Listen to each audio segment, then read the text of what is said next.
ఈరోజు రండి ఆరాధన యొక్క ప్రాముఖ్యతని పేరుగల ఉపదేశంతో దేవుని వాక్యమును అధ్యయనం చేద్దాం. విశ్రాంతినపు ఆరాధన, మూడు దినపు ఆరాధన, పండుగ ఆరాధనలు మరియు అనుదిన ప్రార్థన సమయాలు అన్ని దేవునికి ఆరాధనలు.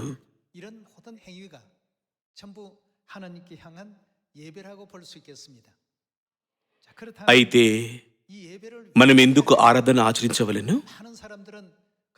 ఆరాధన అనగా సంఘానికి వెళ్ళటం, స్తుతులు పాడటం, దేవుని వాక్యం వినటం మరియు ప్రార్థించటం అని చాలా మంది అనుకుంటారు.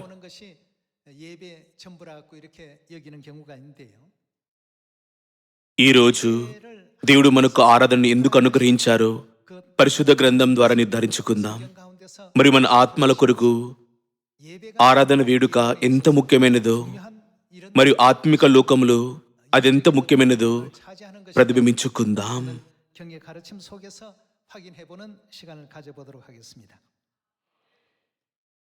రండి కీర్తనలు 50వ అధ్యాయమును తెరుద్దాం.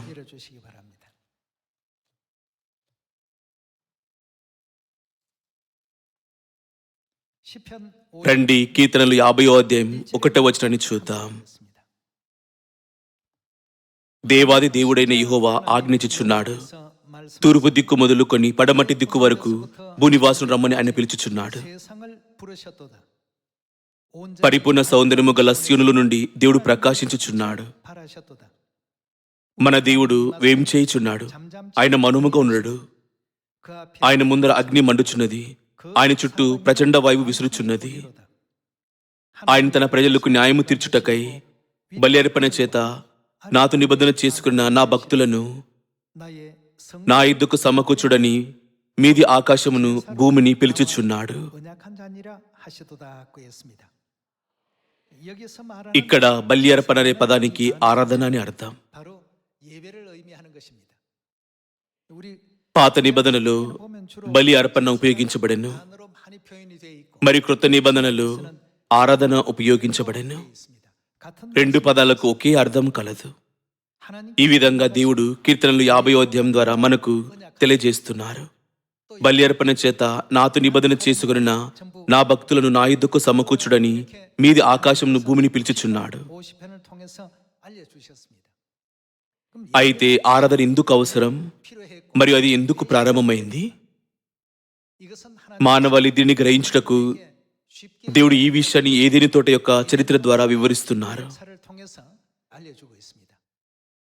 ఆదం మరియు హవ్వ నిషేధించబడిన ఫలాన్ని తిని పాపం చేయక మునుపు ఆరాధన అవసరం లేకుండెను. వారు పాపం చేసిన తర్వాత ఆదం మరియు హవ్వ యొక్క కుమారులైన హేబేలు మరియు కయీను ద్వారా దేవుడు ఏదేని యొక్క మహిమను పునరుద్ధరించే మార్గాన్ని బయలుపరిచారు.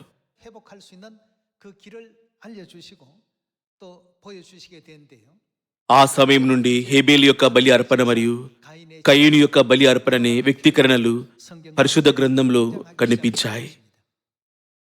మరో మాటలో చెప్పాలంటే వారికి ఏదేని తోటి యొక్క మహిమను పునరుద్ధరించుటకు దేవుడు ఆరాధన యొక్క వ్యవస్థను స్థాపించారు. నిజానికి మనం ఈ భూమిపైకి త్రోసివేయబడిన పరలోకపు పాపులము.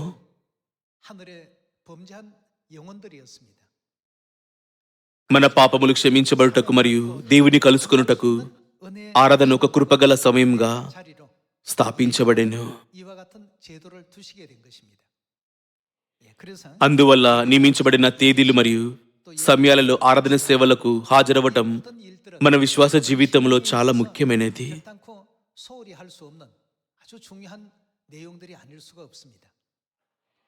ఎందుకనగా పరలోకపు పాపులు క్షమించబడేలా అనుమతించే దేవుని చిత్తము ఆరాధన సేవలో కలిగి ఉన్నది. అంతేకాకుండా ఆరాధన ఉన్నది ప్రాయశ్చిత్తం యొక్క కృపకు కృతజ్ఞతలు చెల్లించే అర్థాన్ని కూడా కలిగి ఉన్నది.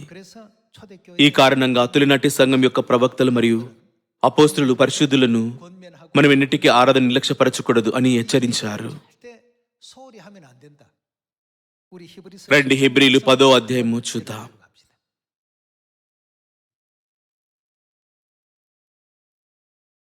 హెబ్రీలు 10వ అధ్యాయము 22వ వచనము. 말씀 함께 보시겠습니다.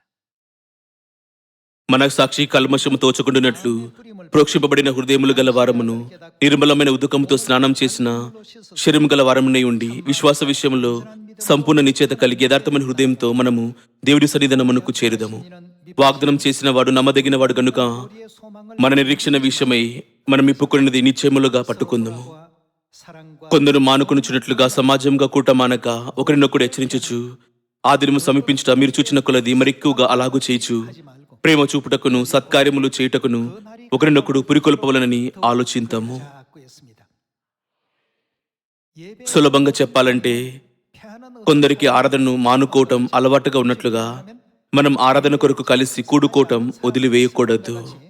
그렇게 하지 말고 వారి అలవాటును పాటించుటకు బదులుగా సమీపించుచున్న దేవుని మహిమగల దినమును 가까움을 볼 మనం చూసేదం కనుక మనం ఒకరినొకరు ప్రోత్సహించుకొని కలిసి ప్రోగోవలను. 의미를 히브리서 ఇది హెబ్రీలు 10వ అధ్యాయం 25వ వచనం మనకు బోధించే పాఠము. కాబట్టి ఆరాధన చాలా ముఖ్యమైన అర్థాన్ని కలిగి ఉన్నది. 중요한 의미를 가지고 있습니다. రండి 26వ వచనంతో కొనసాగిద్దాం.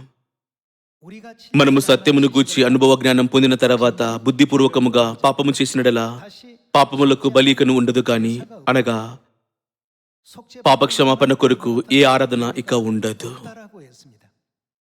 న్యాయపు తీర్పునకు భయముతో ఎదురుచూచుటయు 기다리는 것과 విరోధులను దహింపవు తీక్షణమైన అగ్నియు నికను ఉండును. 만 있을 것이라고 했습니다.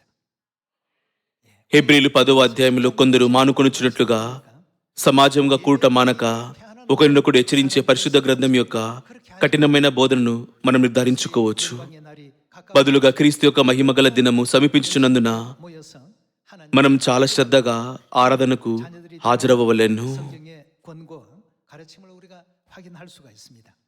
자, 그렇다면 అయితే మనకు ఆరాధన ఎందుకు అవసరము గురించి ఏషియా ప్రవక్త మనకు అందించే పాఠాన్ని 자는 తెలుసుకుందాం. 우리에게 가르침을 주고 있습니다. 이사야서 రండి యెషయా 59వ అధ్యాయం వద్దకు వెళ్దాం. యెషయా 59వ అధ్యాయం 1వ వచనం. రక్షింపనేరక ఉండినట్లు యెహోవా హస్తము కురుచ కాలేదు, విననేరక ఉండినట్లు ఆయన చెవులు మందము కాలేదు. 오직 మీ దోషములు మీకును మీ దేవునికిని అడ్డముగా వచ్చెను, 너희 하나님 사이를 내 మీ పాపములు ఆయన ముఖమును మీకు మరుగుపరచును 얼굴을 가리워 కనుక ఆయన ఆలకింపకున్నాడు. 듣지 않으시게 함이니 이는 మీ చేతులు రక్తం చేతను మీ వ్రేలు దోషం చేతను అపవిత్రపరచబడి ఉన్నవి, మీ పెదవులు అబద్ధములు ఆడుచున్నవి, మీ నాలుక కిడిను బట్టి మాట్లాడుచున్నది. 합독을 바람이라고 했습니다. మన దేవుని నుండి మనల్ని ఏమి వేరు చేసెను? 하나님 그 మన దోషములు, 사랑했다고요. 예, 떼어놓는 మన పాపము 역할을 దేవునికి మరియు మనకు మధ్య కాలిని సృష్టించాను. 하나님과 మన పాపం వల్ల దేవునితో మనకున్న సంబంధం దూరముగా మారెను. 했다면 그 అయితే దేవుడు ఎలా ఆ కాలిని పూరించారు? 통해서 하나님께서 메울 수 있도록 만드셨냐 하면 ఆరాధన ద్వారా ఆ విభజన తొలగించబడగలదు. 메꿀 수 있도록 이렇게 이제 만들어 놓으셨더라는 것입니다. కాబట్టి ఆరాధన సమయం ద్వారా 하나님께서 దేవుడు మనతో ఉంటారని, 함께 하시고 మనలను కలుసుకుంటారని 주시고 మరియు 그래서 우리의 지난 మనం గతంలో చేసిన మన పాపాలను క్షమిస్తారని 이런 시간이 పరిశుద్ధ గ్రంథము 예배라고 మనకు బోధిస్తున్నది. 우리에게 가르침을 주고 있습니다. 그래서 ఆదం మరియు హవ్వ పాపం చేసిన తర్వాత 따먹는 그 దేవుడు తనకు బలి అర్పణ అర్పించవలని హేబీలు మరియు కైరును ఆజ్ఞాపించెను. 제사를 이와 같이 명해 주시는데요. 우리 창세기 రండి ఆదికాండం 4వ అధ్యాయం వద్దకు వెళ్దాం.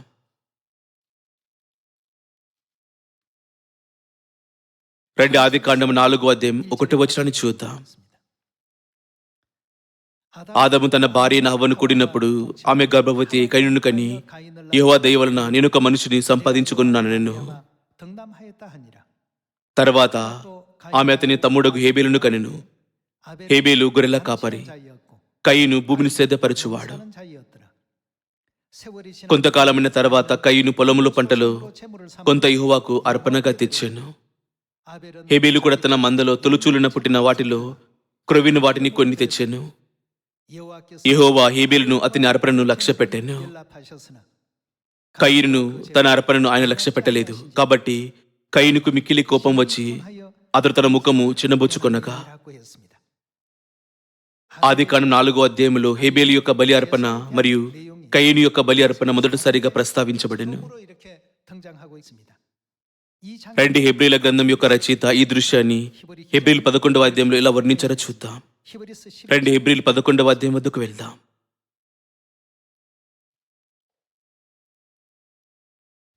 11వ అధ్యాయం 4వ వచనం. విశ్వాసమును బట్టి హేబేలు దేవుని వద్దకు ఏమి తీసుకొచ్చాడు?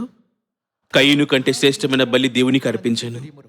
దేవుడు అతని అర్పణను గురించి సాక్ష్యం ఇచ్చినప్పుడు అతడు ఆ విశ్వాసమును బట్టి నీతిమంతుడని సాక్ష్యం పొందెను. 증거하심이라 అతడు మృతి నుండి ఆ విశ్వాసం ద్వారా మాట్లాడుచున్నాడు. 말하느니라고 했습니다. ఇక్కడ హేబేలు కయీను కంటే మెరుగైన బలి అర్పణను దేవునికి అర్పించాడు. 더 나은 제사를 하나님께 드렸다고 했습니다. కయీను తన పొంటలో కొంత తెచ్చి దేవునికి 곡식이었죠. ధాన్యాన్ని అర్పించాడు. 곡식과 식물로서 하나님께 제사를 드렸고 హేబేలు తన మందలో నుండి తొలి సంతతిని దేవునికి అర్పణగా అర్పించాడు. 제물로 올렸습니다. ఈ రెండు అర్పణల యొక్క అర్థం ఏమిటి? 있습니까? రెండు అర్పణలు పూర్ణ చిత్తశుద్ధితో అర్పించబడ్డాయి. 한 제물이었는데 ఏమైనా 그래서 దేవుడు హేబేలు యొక్క అర్పణను మాత్రమే స్వీకరించారు. 연락지 దేవుడు కయీను యొక్క అర్పణను స్వీకరించలేదు. 하라고 했습니다. 어떤 తేడా ఏమిటి? 아벨의 హేబేలు యొక్క బలి అర్పణ రక్తపు బలి అర్పణ. 우리 మన పాపాలు క్షమించబడుటకు శిలువపై క్రీస్తు యొక్క బలిదానం ఉండవలెను. 반드시 ఈ కారణంగా హేబేలు మరియు 어떤 십자가에 కయీను రోజుల నుండి 계셔야 된다는 దేవుడు తాను కోరిన బలి అర్పణలు మరియు కోరని బలి అర్పణల మధ్య వ్యత్యాసాన్ని ఏర్పరిచాను. 하나님께서 원하시는 제사와 원치 않는 제사를 이와 같이 양분해 놓으셨던 것입니다. 정성으로 చిత్తశుద్ధి పరంగా కయ్యూని ఎక్కువ కృషి చేశాడు. 있을 것입니다. 씨를 అతడు విత్తనాలను విత్తాడు, 밤낮 없이 వాటిని జాగ్రత్తగా చూసుకున్నాడు, 곡식이 మరియు సరైన సమయంలో వాటికి నీరు పోశాడు. 또 돌보고 물을 제때 대주고 말이죠. కయ్యూను పూర్ణ హృదయంతో అర్పించినప్పటికీ 가인의 제사는 దేవుడు కయ్యూను అర్పణను ఆమోదించలేదు. 오히려 కాడి రక్తం చిందించి అర్పించిన హేబేలు అర్పణను ఆయన అంగీకరించారు. 그 제물에 대해서는 하나님께서 연락하셨더라고 이렇게 표현했습니다.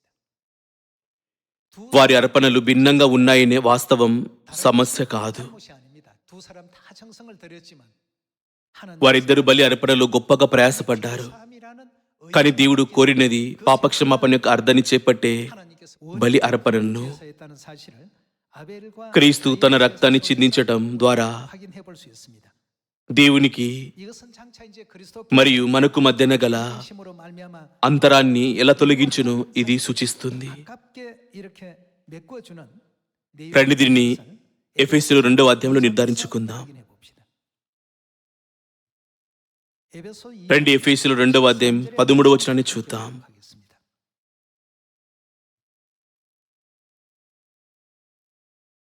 అయినను మునుపు దూరస్తులైన మీరు ఇప్పుడు క్రీస్తు యేసునందు 예수 안에서 దేని ద్వారా మనం సమీపస్తులమయ్యాము?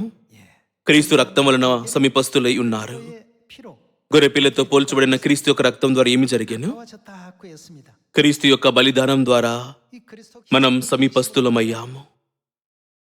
아벨의 దేవుడు హేబేలు యొక్క అర్పణను ఉత్తమంగా ఎంచి 나은 దాన్ని అంగీకరించడం గల కారణాలలో ఒకటి 받아들이셨던 그 이유 중에 하나는 장차 గొర్రెపిల్లతో పోల్చబడిన క్రీస్తు 그리스도께서 శిలువపై తన బలిదానం ద్వారా మానవాళి యొక్క పాపాలను క్షమించి 사면해 주시고 మనలను 하나님 관계를 దేవునికి 당신의 그 십자가의 దగ్గరగా 피로 తెచ్చును. 말미암아 더욱더 가깝게 연결시켜 주기 위한 이와 같은 కాబట్టి 역사가 ఎఫెసీయుల 2వ అధ్యాయంలో వ్రాయబడినట్లుగా 에베소 2장 13వ వచనం 말씀처럼 ఏమి జరిగెను? 전에 멀리 అయినను మునుపు దూరస్తులైన మీరు ఇప్పుడు క్రీస్తు యేసునందు క్రీస్తు రక్తం వలన సమీపస్తులై ఉన్నారు. 어떻게 됐다 సులభంగా చెప్పాలంటే క్రీస్తు యొక్క రక్తం మనలను దేవునికి దగ్గరగా చేస్తుంది. 이와 같은 역할을 했더라는 것입니다. 13절 రండి, 13వ వచనంతో కొనసాగిద్దాం. 이제는 ఆయనను మునుపు దూరస్తులైన మీరు ఇప్పుడు క్రీస్తు యేసునందు క్రీస్తు రక్తం వలన సమీపస్తులై ఉన్నారు. 우리의 화평 ఆయన మన సమాధానమై ఉండి మీకును మాకును ఉండిన ద్వేషమును 안에 막힌 అనగా విధిరూపకమైన ఆజ్ఞలు గల ధర్మశాస్త్రమును తన శరీరమందు కొట్టివేయుట చేత మధ్యగోడను పడగొట్టి మన ఉభయులను ఏకము చేసెను.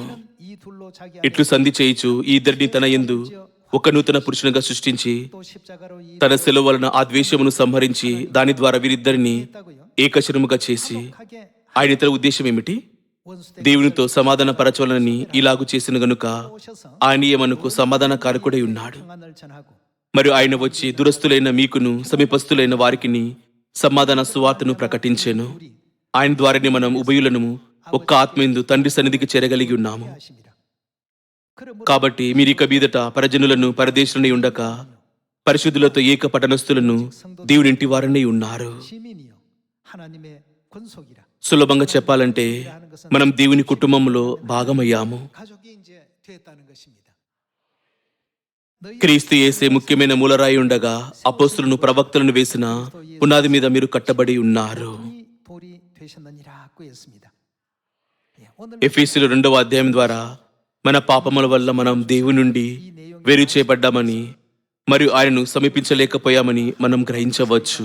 멀어져 있었고 అయితే 가까이 갈 수 없었던 그런 ఇప్పుడు మనం క్రీస్తు యేసులో 그리스도의 క్రీస్తు యొక్క రక్తం ద్వారా సమీపస్తులయ్యాము.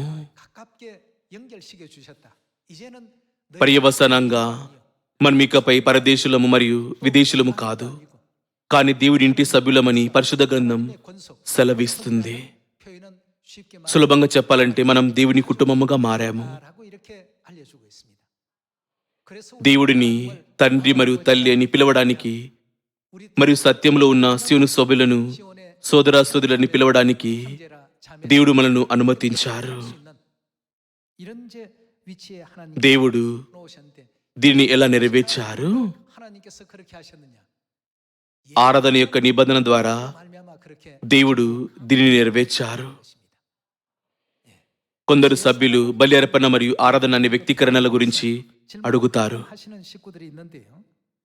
కొందరికి బాగా అర్థం కాకపోవచ్చు. 좀잘 이해가 కాబట్టి రండి నిర్గమకాండం 12వ అధ్యాయం 23వ వచనాన్ని చూద్దాం. 23절의 말씀 함께 보겠습니다.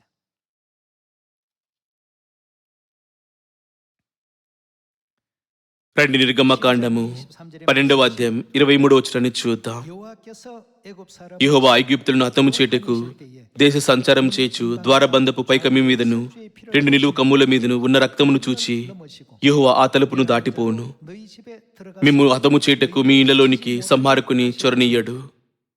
너희는 이 일을 కాబట్టి మీరు మన వాటిని దేనిగా గైకొనవలెను? 너희 자손이 నిరంతరము మీకును మీ కుమారులకును దీన్ని కట్టడగా ఆచరింపవలెను.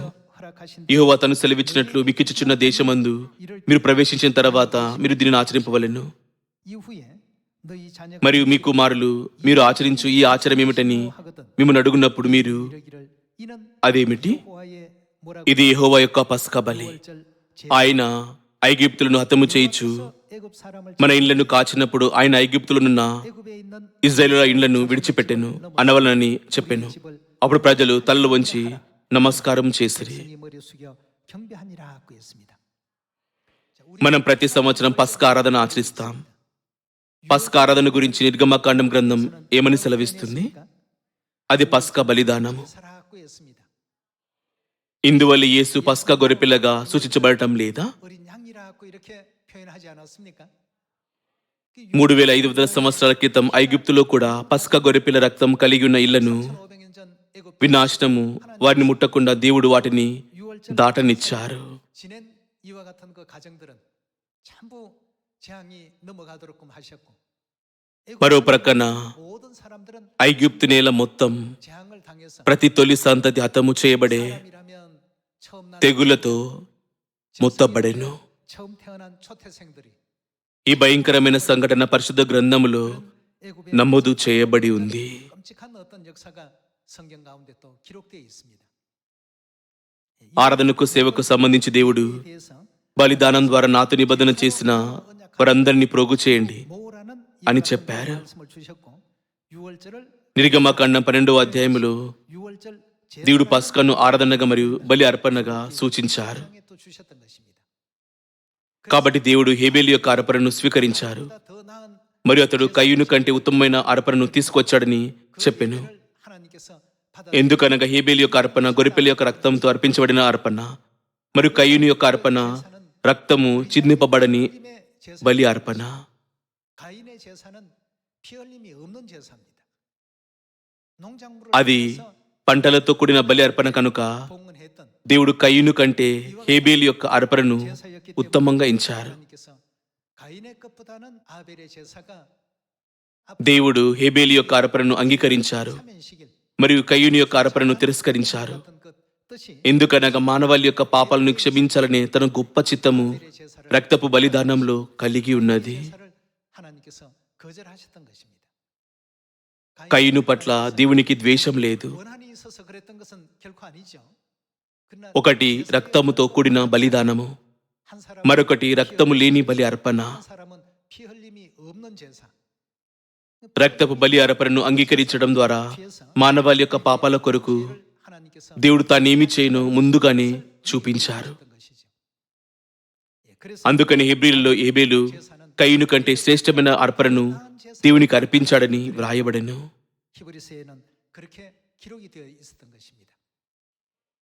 అంతిమంగా యేసుక్రీస్తు పస్కా గొర్రెపిల్లగా ఈ భూమిపైకి వచ్చి 땅에 오셔서 బలిదానమైనప్పుడు దేవునికి మరియు మనకు మధ్యన గల సంబంధానికి 멀어져 있던 것 ఏమి జరిగేను? 어떻게 한다는 것입니까?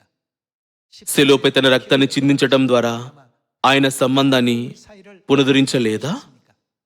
서로 దేవుడు మనను సమీపముగా తెచ్చారు. 연결시키고 과거에는 ఫలితంగా గతంలో పరదేశులుగా మరియు యాత్రికులుగా ఉన్న మనం 이제는 ఇప్పుడు దేవుని కుటుంబంలోని భాగమని 하나님의 పరిశుద్ధ గ్రంథం మనకు బోధిస్తున్నది. 성경은 우리에게 또 알려주고 있는 것입니다. 이래서 ఇందువల్ల ఆరాధన మనకు చాలా ముఖ్యమైనది. 참으로 중요합니다. అందుకని ఆరాధన కొరకు మనం కూడుకొనుట మనం ఎన్నటికీ మానకూడదని దేవుడు చెప్పారు. 절대 하지 말라. 너희는 మనం రక్షింపబడి పాపక్షమాపణ పొంది మన పరలోకని గృహానికి తిరిగి వెళ్ళుటకు 죄사 మనం ఎల్లప్పుడూ 영원한 తను ఆరాధించవాలని దేవుడు మనకు గుర్తు చేయటం లేదా? 하나님께서 우리에게 일깨워 주고 계신 것 아니겠습니까? 예. 우리 계속 రండి, క్రీస్తు పస్కా బలి అర్పణగా మారారెడ్డి పరిశుద్ధ గ్రంథం ద్వారా నిర్ధారించుకోవటం కొనసాగిద్దాం. 보도록 하겠습니다. 고린도전 రండి, 1 కొరింథీలు 5వ అధ్యాయం 7వ వచనం చూద్దాం.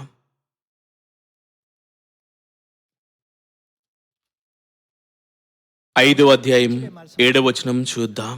너희는 మీరు పులిపిండి లేనివారు గనుక క్రొత్త ముద్ద అవుటకై ఆ పాతదైన పులిపిండిని తీసి పారవేయుడి. 우리의 ఇంతేకాక క్రీస్తు అను ఆయన ఏమిటి? 곧 그리스도 మన పస్కా పశువు ఉదయింపబడెను. 이라고 했습니다. 8వ వచనం ఇలా సెలవిస్తుంది, 그러므로 우리가 కనుక పండుగ ఆచరింతము. ఇక్కడ పండుగ అనేది పస్కాను సూచిస్తుంది. 6월절을 뜻하죠. 예.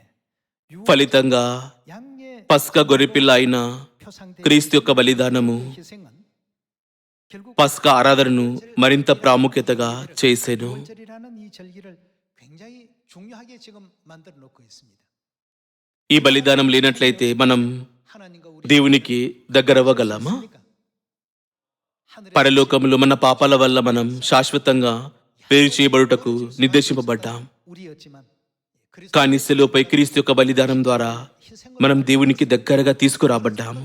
하나님과 우리 관계를 더욱더 가깝게 해주시고 గతంలో 이방인이요 మనం పరదేశులము మరియు యాత్రికులము, కానీ ఇప్పుడు మనం దేవుని యందు ఏమై ఉన్నాము? 어떤 우리들이었지만 이제 మనం దేవుని కుటుంబ సభ్యులమై ఉన్నాము. 하나님의 권속이 되었다, 가족이 되었다는 의미가 되겠습니다. 그러니 కాబట్టి 이제부터는 우리가 దేవుడిని 하나님을 가리켜서 తండ్రిని పిలిచే ప్రత్యేక హక్కును కలిగి ఉన్నాము. పరలోకమందున మా తండ్రి, నీ నామం పరిశుద్ధపరచబడును గాక. 주신 ఇంకా సులభంగా చెప్పాలంటే యేసు మనకు బోధించిన ప్రభు ప్రార్థనను మనం ప్రార్థించవచ్చు. 그 기도를 మనం మాత్రమే ఈ ప్రార్థనను అర్పించగలం. 하는 것이죠. అయితే గతం సంగతి ఏమిటి? 죄 మనం మన పాపాలలో పాతిపెట్టబడినప్పుడు 외인이 మనం పరదేశులం మరియు యాత్రికులమై ఉంటిమి. ఏమైనా క్రీస్తు యొక్క రక్తం ద్వారా మనం దేవునికి సమీపస్తులమయ్యాము. 가까워지게 된 이제는 మనం ఇకపై పరదేశులము లేదా యాత్రికులము కాదు, కానీ దేవుడి ఇంటి సభ్యులము. 주신 그 가르침의 말씀을 통해서 దీని ద్వారా క్రీస్తు యొక్క బలిదానమును జ్ఞాపకముంచుకొని 희생을 ఆరాధన యొక్క ప్రాముఖ్యతను మనం నిర్ధారించుకోలేమా? 있어서 얼마나 중요한 것인가를 다시 한번 확인할 수 있는 대목 아니겠습니까? 이로 말미암아 ఆరాధన ద్వారా దేవునికి మరియు మనకు మధ్య సంబంధం తండ్రి మరియు తల్లి మరియు పిల్లలుగా ఏర్పడుతుంది. 만들어 주신 것이 바로 이 예배입니다. కాబట్టి కొందరు సమాజముగా కూడుకొనుట మానక అనే పదాల యొక్క అర్థం ఏమిటి? 너희는 그리 하지 말라. 그 말씀의 뜻은 더욱더 예배 어떻게 하라는 얘기입니까? మనం ఆరాధనను ముఖ్యమైనదిగా ఎంచి దేవుడిని సరిగ్గా ఆరాధించాలని దీని అర్థం కాదా? అంతేకాకుండా ఆరాధన ద్వారా తనతో నిబంధన చేసిన వారిని దేవుడు ఏమి చేయను? ఆయన వారిని ప్రోగు చేయను. రండి నిర్గమకాండం 25వ అధ్యాయంలో మరొక వచనం చూద్దాం.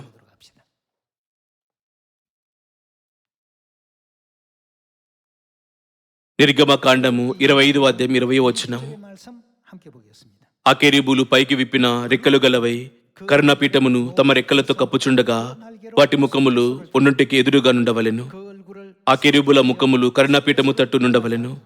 నీవు ఆ కరుణపీఠమును ఎత్తి ఆ మందసం మీద నుంచవలెను. నేను నీకిచ్చు శాసనములను ఆ మందసంలో నుంచవలెను.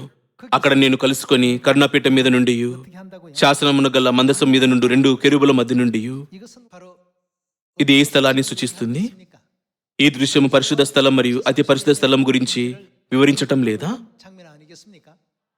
그 పరిశుద్ధ ఆలయంలో ముందు వైపున పరిశుద్ధ స్థలం మరియు 성소가 있는데 వెనకన అతి పరిశుద్ధ స్థలం ఉన్నాయి. 거룩 천사가 కెరూబులు ఎక్కడ ఉన్నాయి? 하고 있는 곳이 어떤 곳입니까? 예. 지성 కెరూబులు అతి పరిశుద్ధ స్థలంలో నిబంధన మందసం పైన 거룩 ఉన్నాయి. 천사가 지금 존재하고 있는 것이죠. దేవుడు అక్కడ ఏమి చేయును? 어떻게 하신다고요? 만나게 ఆయన మనలను కలుస్తారు. 하나님과 దేవుడు మనలను తనను కలుసుకునేలా అనుమతించిన 만날 수 있도록 ఈ దినం ఎప్పుడు? 허락하신 이 날이 అది ప్రాయశ్చిత్తాత దినము. 대속제일이죠. సంవత్సరానికి ఒక్కసారి ప్రాయశ్చిత్త దినమందు యాజకుడు అతి పరిశుద్ధ స్థలంలోకి ప్రవేశిస్తాడు. 열리게 되었고 మరియు 거기서 దేవుడు అక్కడ నేను నిన్ను కలుసుకునేదను అని చెప్పాను.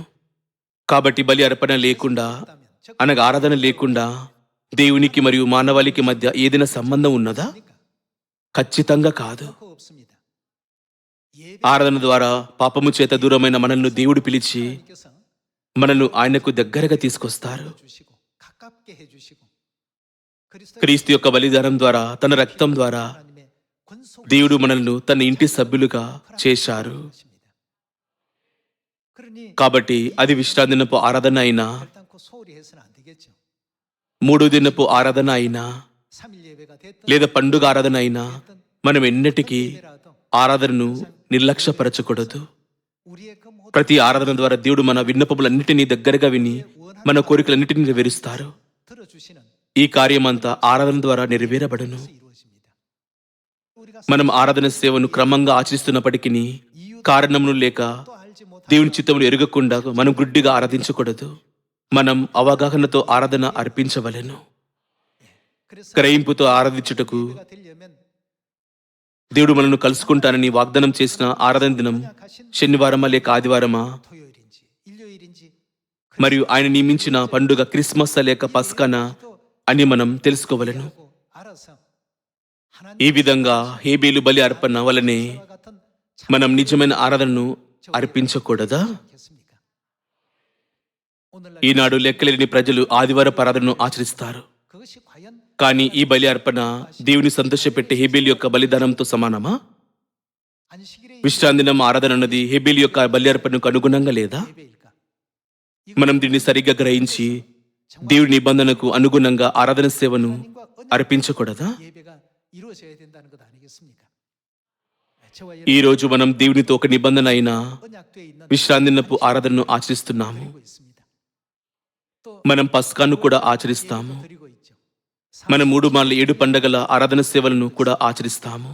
오늘 여러분들이 మీరు ధరించిన ముసుగు కూడా పరిశుద్ధ గ్రంథంలో 성경에 దేవుడు ఒక కట్టడగా నియమించిన సరైన ఆరాధన విధానము. 예배 정확한 어떤 방법입니다.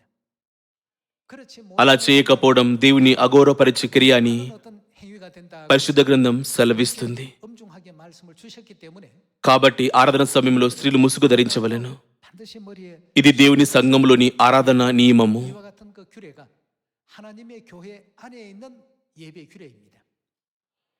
ఇది అపోస్తుల యుగం నుండి ఆచరించబడే 규례 아니겠습니까? ఆరాధన యొక్క కట్టడ కాదా? 우리가 지금 지키고 있는 이 మనం ఆచరిస్తున్న ఆరాధన యొక్క కట్టడల పట్ల మరింత గర్వించవలెనని 가지시고 మరి నిజమైన ఆరాధనను గైకొనవలెనని 세상 모든 నేను మిమ్మల్ని అడుగుచున్నాను. తద్వారా మనం 가르침을 ప్రపంచంలోని దారి తప్పిన సంఘములన్నిటికీ సరైన బోధనను అందించగలము. 다 되어 주시기를 이 시간 다시 నేను ఈనాటి ఉపదేశాన్ని ముగించాలనుకుంటున్నాను. 마치도록 하겠습니다. చాలా ధన్యవాదములు.